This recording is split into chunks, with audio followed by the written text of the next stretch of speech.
In the last stream, we were working our way through the Tier 1 Foundation quest line, completing all of the quests for the Quartermaster, getting 64 of these World Engine machine blocks, and right at the end of the last episode, we started the Machinist section of the quest line, getting ourselves some train casing, and right at the very end of the last episode, we got this vault of the Machinist's locator, which is going to give us the location of our nearest Machinist vault, and I believe that what we need to do now is head to that vault, and we were warned that it could be potentially dangerous. And so the very first thing that I'm going to do right at the start of today's stream is I'm going to go ahead and get myself a full set of diamond armor just to make sure that we ideally don't die the second that we enter that vault. And now before we go to the vault, there are a few things I want to take care of around the base. The first thing that you may have noticed is that we do have a new friend that has joined us between episodes. This is the questing ram, and I've been told by the Twitch chat that if we give this ram one of every color of wool, we might get some kind of reward. And the good news here is that we do have, I think, every single color of wool available to us thanks to the chance cube that we opened a few episodes ago. And so real quick here, let's see if I give this guy one of every color of wool, are we going to get something good?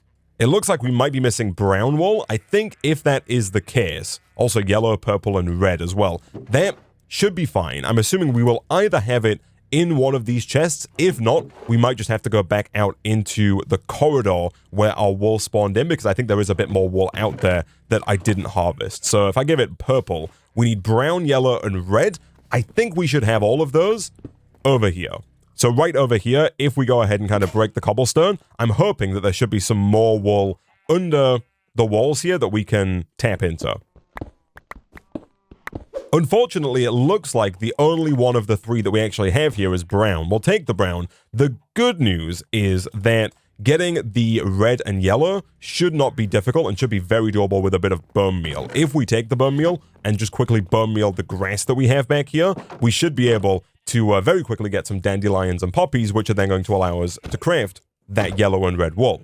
There we go. Okay, it took a little while actually to get a single dandelion. We got a lot of other flowers before we got to the dandelion, but now that we have it back over here, let me dump all of the other seeds into the chest, and then let's quickly grab some of our white wool. We should be able to craft the yellow dye with the yellow wool to get yellow wool, and then of course the red dye with the white wool to get red wool, and that should be everything. So the question then is, what do we actually get for all of that effort, other than a very long ram? The answer is a crumble horn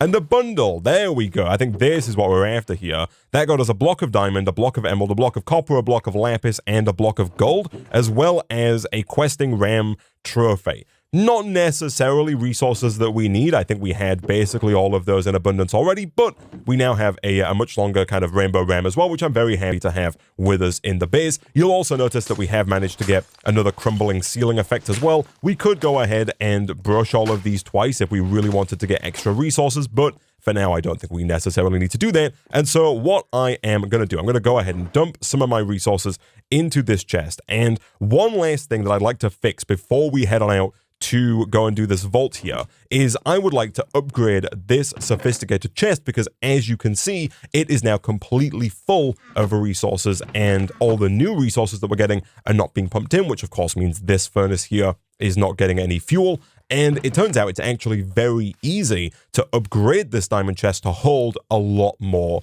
resources. We can do that by adding in a stack upgrade. The first tier of which is super easy to make. It just requires one upgrade base, which is just planks and iron, and then we surround that with logs to get the tier 1 stack upgrade. This increases the number of items that a single stack can hold to 2 stacks. And so right now we can hold up to 64 items in every single one of these slots. With the tier 1 stack upgrade, each slot would be able to hold 128 items, but we can take it even further if we upgrade it to a stack upgrade tier 1 plus. That's going to increase the number of items that each slot can hold to 3 stacks, and then we can go to 4 to 8 and to an insane amount with the Omega tier. I don't think the Omega tier is something we're going to be able to get just yet, but we might well be able to get the tier 3 upgrade, which would give us 8 stacks of capacity per slot inside the chest. So every one of these after the first tier does have to be made inside of the world engine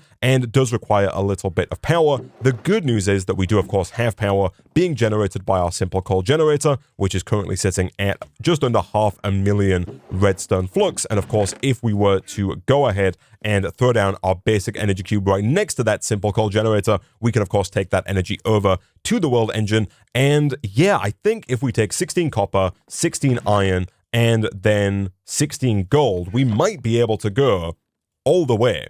Now, we did just break our pickaxe when we were trying to get the wool for the questing ram, and so it's probably also as good a time as any for us to get a new tool. Specifically, I have been made aware of the all-in-one tool, also known as the AIoT. This is, as the name would suggest, an all-in-one tool that is an axe, a pickaxe, a sword, a shovel, and a hoe, all in one. And so if we go ahead and craft up one of those, that should free up a ton of inventory space going forward, because we don't have to have an individual slot taken up for our sword, for our pickaxe, for our axe, for our shovel, or for our hoe.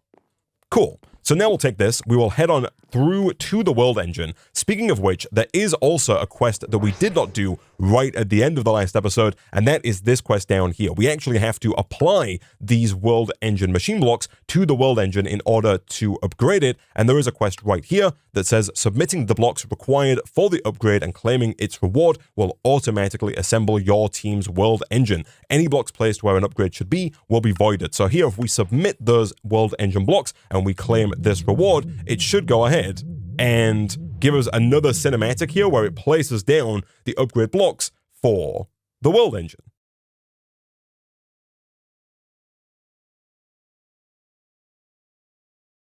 Nice. Probably something we should have done right at the end of the last episode, but we now have an upgraded world engine that is ready to do, I guess, higher tier crafts. If we go ahead and fill this up with energy, we should be able to do something like this to get our copper tier upgrade. Fantastic. We can then upgrade that again with iron to get the iron tier upgrade. And then, of course, finally, once that is done, we can upgrade it one more time to gold to get that gold tier upgrade, assuming that we have enough power. We do not have enough power. Let me check the power requirements here. It does require 327,000 RF just to do the gold tier. And so real quick, if we do a quick /home, do we have enough energy in here to push us over the edge? The answer there is no. And a bit more power later, we put in like an extra 50,000 and this is good to go. Nice. So now, if we take this back home, we should be able to place this into one of the upgrade slots. And now if I click sort, you'll see it compact down all of the resources into much fewer slots, because each one of these slots now can hold up to 512 of a given item, which should allow us to store even more inside of this chest. It doesn't really fix our problem with smelting clay into bricks, which is also not really ideal. That is something we could do with fixing, but for the time being, I'm fine with this as it is. And we can now look at cleaning out our inventory and digging our way over to this vault. All right, so actually quite a lot of digging later in a bit of a zigzag pattern. We are now 251 blocks away. It does say on the tooltip that it will teleport us to the entrance if we are within 256 blocks, and so I think we could right-click this here, as opposed to shift right-clicking it, to teleport to the door. Before we do that, though, I am being told that we should probably get some kind of backpack to allow us to carry more stuff back, because we might get a decent amount of loot from this endeavor.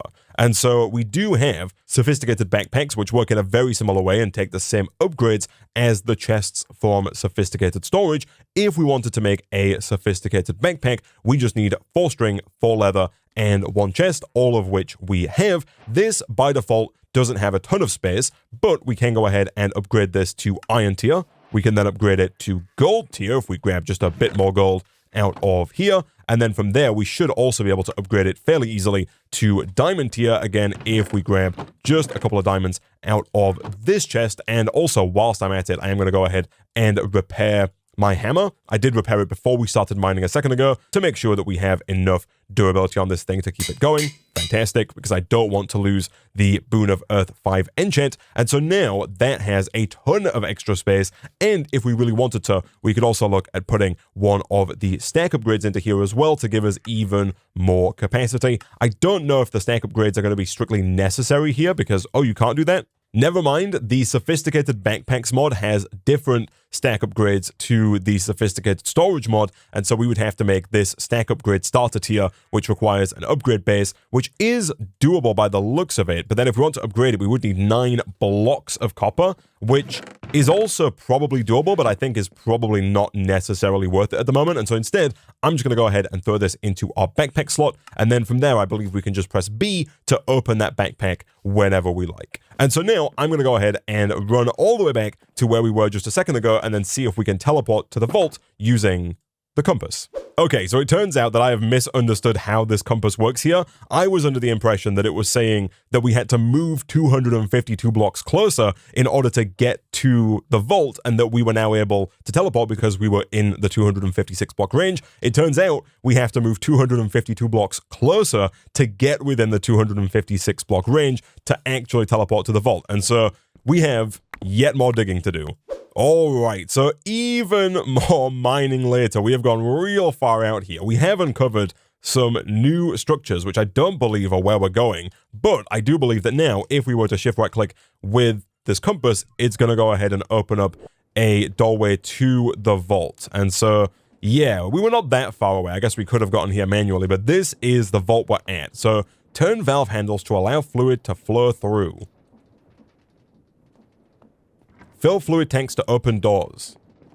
Okay. The lever doesn't do anything. Some pumps are too slow to fill up fluid tanks. With more throughput, you are able to fill this tank. Alright, that's opened this door here for us. Only 3 pipes are fast enough to fill the tank and unlock your reward. So if we press one of these buttons, like if I do this, I don't know if there's like a specific... I assume this is the tank that we're trying to fill and that this is the reward that we're going to get, which is kind of a cool looking chest actually. So I did it. Okay, 1, 2, and 3 apparently was the way to go. Okay, a fake pin appears and moves to random positions after each click. Clicking it deactivates all previously activated pins. Oh, I see. Okay, so it turns out I've been clicking the one that's moving. We have to click all of the other ones that are not moving. Okay. And if we misclick, then... oh, if we click the one that's moving, it's going to break. Okay, cool. Right, we got some loot. Nice. All right. We're figuring it out slowly but surely. Wrenches can be used to change the direction of mechanical pumps. So here we have a wrench, which I will take. Many, many wrenches, actually. And so here we can use this to turn that around. Okay, that's going to be useful for opening a door, or in this case, I guess, for stopping the fans. Sure. Can I harvest this? I cannot. Okay, we can't break things here in the vault. That makes sense. Excuse me, good sir. I was busy trying to see if I could break stuff. I was not ready to be attacked by a chest with teeth. Please cease your existence now. That gave us an obsidian skull. Redirects heat aimed at harming the relic bearer onto itself. Okay, we're gonna have to come back to relics. We also got a bunch of extra stuff. This is the kind of stuff that I'm going to go ahead and just kind of dump directly into my backpack, and we can kind of take a look at what that's going to do later for us. We should be able to fly right across here because the fans are on. There are many hidden secrets within this vault. I'm assuming that we're going to swap the direction here, and that this is going to open up. It totally is. Look at that. Okay, so this room has a single wither skeleton in it. Kill the wither skeleton for his sword. Perfect. Vault breaker. Knockback 10 on the Vault Breaker. Perfect. Wrenches can also attach you to chain conveyors. Oh. Look at that. I had no idea you could do that with Create. That is kind of crazy. I see another chest there that I'm assuming we can work on. Can I right-click to disconnect? I can right-click to disconnect. Look at this! There is lava beneath us here, so we do want to make sure that we don't do exactly what I just did. Let's try this again. We've walked back, we've teleported back. Thankfully, all of these doors should already be open for us. And so this time, it's just a case of not falling in the lava. How hard could that be? Also, it turns out these fans change direction, and there is a chest down here, so we can play this minigame a second time. That's a lot of stuff. We are specifically looking for the Shadow Steel, which we have now found. We do need to get like 20 Shadow Steel, though, if we want to be able to complete this quest right here, because we need 20 Shadow Steel casing. That does mean, though, that we are already about a fifth of the way there with the 4 that we have. All right, let's make sure that we are full on hunger before we take the jump. We've done it. Checkpoint. Lock me in. All right. Oh, I see. There's even more parkour. Of course there is. Right. Okay, fine. Okay. We can do this. I believe. I'm assuming the ladder is where we want to be. So now I do see a chest over there. That feels like another bit of a parkour challenge here. Like we have to do something like this. That is a fake block. Okay, you cannot do that way. Step here to open this exit and skip the extra rewards. I don't want to skip the extra rewards if possible. I'm wondering if I have to get back on here. I do see some spinning platforms up here. I wonder if we can kind of get anything in this direction. I'm assuming we could jump from there to there. Then we could fall down, but falling down doesn't seem like the right choice. Are these all fake? They are all fake. Okay, right. That's not helpful. Back up here, we might be able to kind of jump and reach that chain. We totally can. And then can I swap to this one? I totally can. And then can I dismount? I can. Okay, cool. So let's open this. Yo, okay. Good, good. More stuff, more Shadow Steel. I don't know if we have to complete those minigames to get the Shadow Steel, or if we're going to get Shadow Steel elsewhere in the pack here, but that did help us get a bit further forward. I do see yet another one here. We might as well go for it. Perfect. More Shadow Steel? No more Shadow Steel, but a bunch of create stuff that I'm assuming is going to be helpful later on down the line for automation, and a tremendous number of snowballs. I will take some of the snowballs. Not everything you see is real. Using snowballs to discern the truth. Oh, I see. We can, like, throw these at things, and if it hits, that means it's real. If it... Okay, so I did not know either that the gold blocks here are elevators. That makes things a lot easier, actually. And so here, we can supposedly throw the snowballs. That one is fake. This one is not fake. So you can kind of left-click to see... So you can left-click as well. This one is fake. This one is not fake. This is real. This is also real. These all look real. All of these also look real. So now, I don't know necessarily how helpful this is going to be. That's fake. But when I throw the snowball at it, it looks real. Do I have to be holding the snowball to break it? I don't. So I've got no idea what the snowballs are for here, because they don't seem particularly helpful. That's real. That's fake. That's fake. We can probably make that jump now, though. We totally can. Nice. All right. And even more loot. Nice. Including Boon of the Earth 1. Not necessarily as good as Boon of the Earth 5. We did get Efficiency 2, which is pretty useful. I don't know what Quick Charge does. Increases the reload speed of crossbows. Interesting. I'm not quite sure if that's going to be useful for us either, but I guess it's nice to have. So you're fake. You're real. Can we make that jump? We totally can. You're real, and you're fake. You're real. I don't think I can make that jump. Yo, okay, that is doable. These are real. Okay. These are also real. Okay. We found another chest. Okay, we did it. We almost broke it completely, but we did it. We did it. And we got Chromatic Aberration. Sheared wool will be changed into a random color. We've then got a button here. Oh, which opens a door. Okay. Checkpoint. I will take it. Right. Oh, I see. We have to start here. And then we have to kind of follow...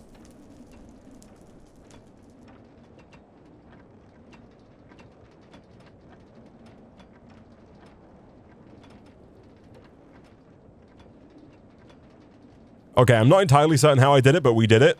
We did it. I'll take it. I'll take the checkpoint. And so now that gives us... Oh, so now that unlocks this fan. That's what it means by checkpoint. So now we can get back up again. Okay. Right. Let's not fall down here, I'm assuming. I'm assuming we want to just... That's not correct. I'm assuming we want to go back up this way. Yes. And then now we can go up here. Correct. And then here we can try and make this jump. And then now we've got to jump over that way, but we are being attacked by this fellow. So real quick, I'm just going to make sure this fellow is no longer here to... oh my goodness, he's got like 60 HP. That is not ideal. Okay. Instead, let's just try again. Get me out of here. Okay, this is not the chest that we were going for before. But that chest seems very difficult to get, so I'm going to go for it. I've been told by the Twitch chat that what matters more here is not losing hearts. At first, I was trying to be fast. And I guess I'm still trying to be fast because I didn't... I've lost 2 hearts here, which is not good. But apparently we want to try and complete these with as many hearts as possible.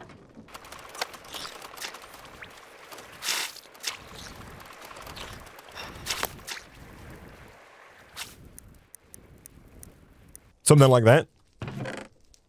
That's 3 more Shadow Steel, which I think puts us at 10. So we're about halfway there on the Shadow Steel. Okay.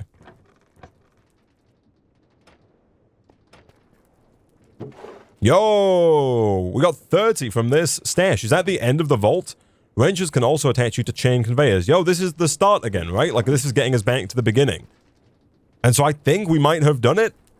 I think there might be some more chests that we didn't fully unlock, but I do believe that we now have everything that we need from that vault because we now got 40 Shadow Steel. And so now back here at home with our trusty questing RAM, we should be able to go ahead and make 20 Shadow Steel casing. For that, we are going to need 20 train casing, which should be fairly straightforward. It should be as simple as doing the exact same thing that we did at the end of the last episode. We obviously already have the 1 casing, so we just need to throw down 19 more logs, strip those 19 logs, quickly get 19 brass using our foundry by putting in both zinc and copper, both of which we have in pretty large quantities. We've got zinc over here and copper as well. So we'll throw those in. We'll pull out a few blocks of brass. We'll go ahead and strip all of these logs. I can do that with the all-in-one tool. That's fantastic. And then, of course, we also need to pull out our obsidian in plate form. Over here, we do have 640 millibuckets of obsidian left. And, of course, just like we did in the last episode, we can take some stone. We can take our entropy manipulator. We can right-click, shift-right-click, and then break that obsidian. And by melting that down, that should allow us to get all of the obsidian plates required to then convert the strip logs into casing and then into train casing. And 19 plates later, the Twitch chat is right in that we do have 6 blocks of brass and 6 more brass ingots in our backpack, so we really didn't need to make any more brass in the foundry. Instead, all we need to do now is go ahead and right-click the brass onto the stripped logs, and then we can go ahead and right-click the obsidian plates onto the brass casing, and that should be 20 train casing, assuming that I put down enough logs to begin with, which I didn't. 1, 2, 3, 4, 5. 1, 2, 3, 4, 5. 1, 2, 3, 4, 5, and 1, 2, 3, 4, 5 gets us all of the train casing that we need. And so now we just need to make ourselves an encased chain drive, which also looks pretty straightforward. For that, we do need to get 1 andesite casing, which is just another stripped log at this time with an andesite alloy. The andesite alloy is 2 andesite and 2 iron nuggets. I actually don't know if we have any andesite available to us though, although we might have some like andesite pebbles. We totally do. Do we have enough to make 2 andesite? We also totally do. With that, we also have the iron nuggets required to do 1 of these, and boom, we have the andesite casing, at which point we can then go ahead and craft that into the required encased chain drive. That is everything for this quest, apart from the fact that I forgot we have to upgrade the train casing 1 more time using all of the shadow steel that we have. And there we go. That is 20 shadow casing, which we can now acquire. And I think, just like we did with the world engine machine blocks, I believe over here we need to take those shadow casings, return back to the echo of the machinist, and I think we're going to use those to auto-build an upgrade to our world engine. So back over here, complete stage, Knowledge Seeker. I don't have much more I can help you with at the moment, but feel free to check out my shop. Other than that, other echoes have tasks for you soon. Okay, so he is complete. We get more money, and right here we can go ahead and hand in both of these, and we're going to get another little cutscene as we build in the create functionality of our world engine.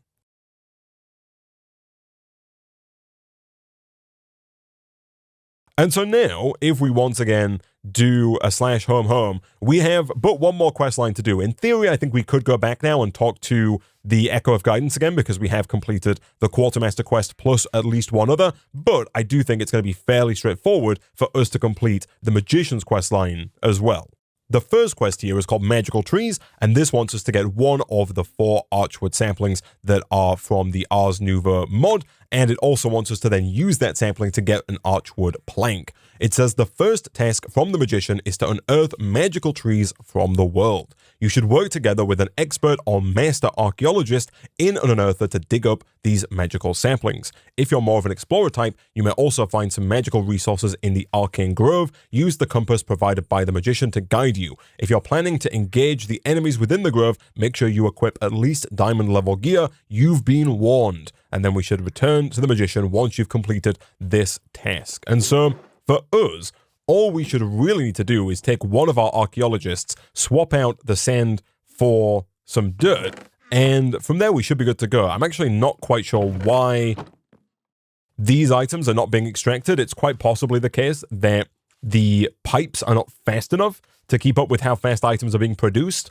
because we should be able to put all of these into here. Let me quickly test that theory though.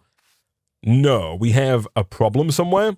And that problem is that for some reason this chest is set to extract on the back. I must have misclicked at some point. If I swap that back, we should start to see, there we go, all those items kind of refilling again, which is good. That's exactly what we want to see. I'll fix the floor in a second once that guy decides to move. Back over here though, we should hopefully start to see some of those Archwood saplings make their way over into this chest. And from my memory, these saplings grow into trees that are very, very large. And so I'm actually wondering if our best course of action here isn't going to be to get another bonsai pot and just grow these passively inside of one of those pots. And not too long later, we have a third bonsai pot in the middle here growing some archwood. I don't know if we're going to need like an infinite supply of archwood, but having this does save us from having to dig out a massive area to actually get this tree to grow in the way that it would normally grow, and it does get us the required archwood logs, which we can then craft into archwood planks. Nice. As a reward there, we do get an artisan scroll, and we also get a tattered tome as well. And as the quest book suggested, if we want to progress further forward, we are going to have to first return to the Magician. Splendidly done, my apprentice. You have begun your mystical journey. With these magical resources in hand, you are ready to shape vessels that may hold the living magic of the world.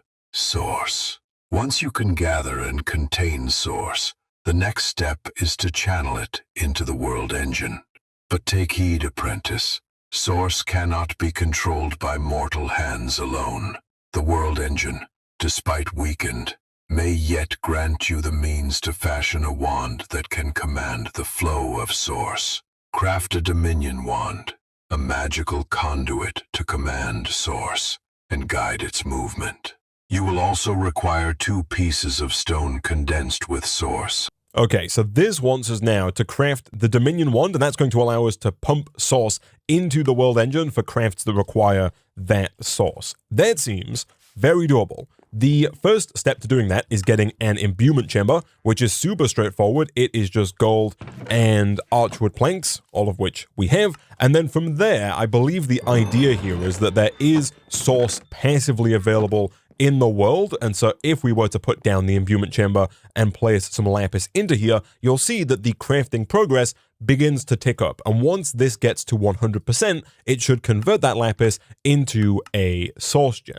Now, although there is Source around us just kind of in the air, it's not a lot, and you'll see it's very slow at crafting these Source gems. And so the next quest here is about creating Source. It says, while the imbuement chamber can slowly draw in the magical essence from the world, it cannot create the Source that you need to upgrade the world engine.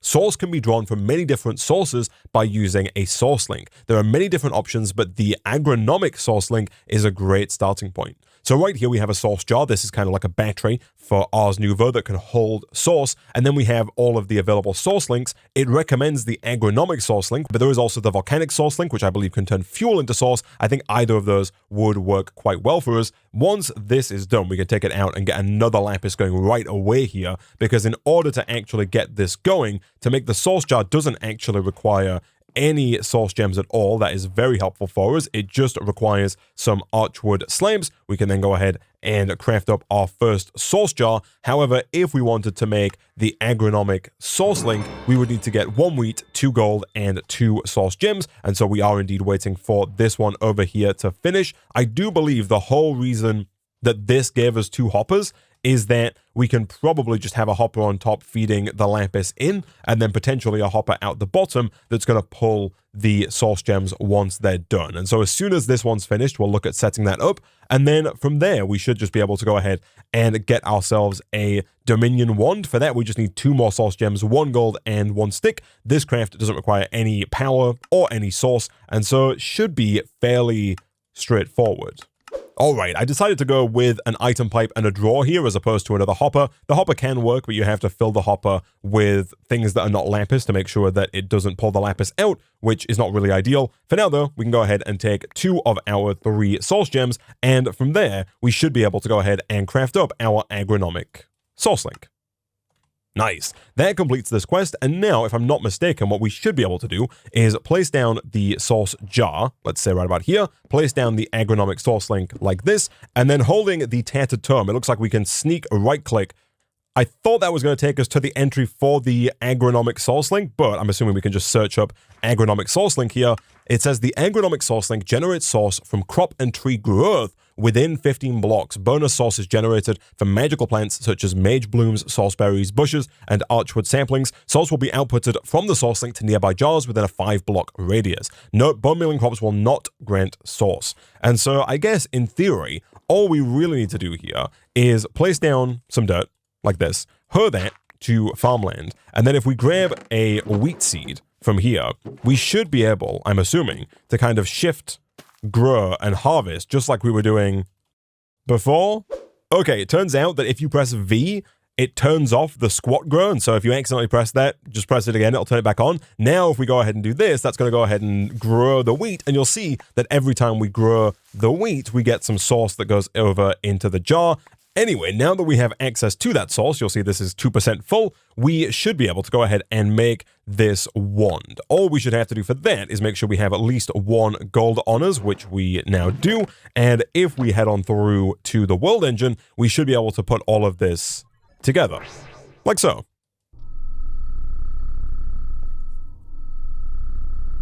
And there we go, we have a Dominion wand. Nice. So the final quest bit here is to get 2 source stone. Source stone we can make by surrounding a source gem with regular stone, which should be very doable. In fact, if we just go ahead and type in source stone, we should be able to just click in the recipe for it as soon as we grab a single source gem. Nice. That actually completes the magic section of the questline here, as well as giving us a Blaze gold helmet, which is effectively a diamond helmet with protection 5 and unbreaking X. I'm going to go ahead and swap out our current helmet for that because I think that is just a straight upgrade. And now we should be able to return first to spawn, and then to the magician, and with that we can complete this stage right here. And again, now he has no further information for me until we progress further on in the pack. We can claim our 10 coins, and just like before, we can hand in the 2 source stone to upgrade the world engine. We didn't get a cinematic that time, but I do see that the source stone is down, and so I'm going to assume that that completed the quest. And so with that now, I believe we can return to spawn, and we can once again talk to the Echo of Guidance here to unlock a further section of the game. Your world engine can now support Tier 2 upgrades. The WERK will now reboot 3 additional archives. The Echo of the Fabricator oversees thermodynamics and mechanical processes.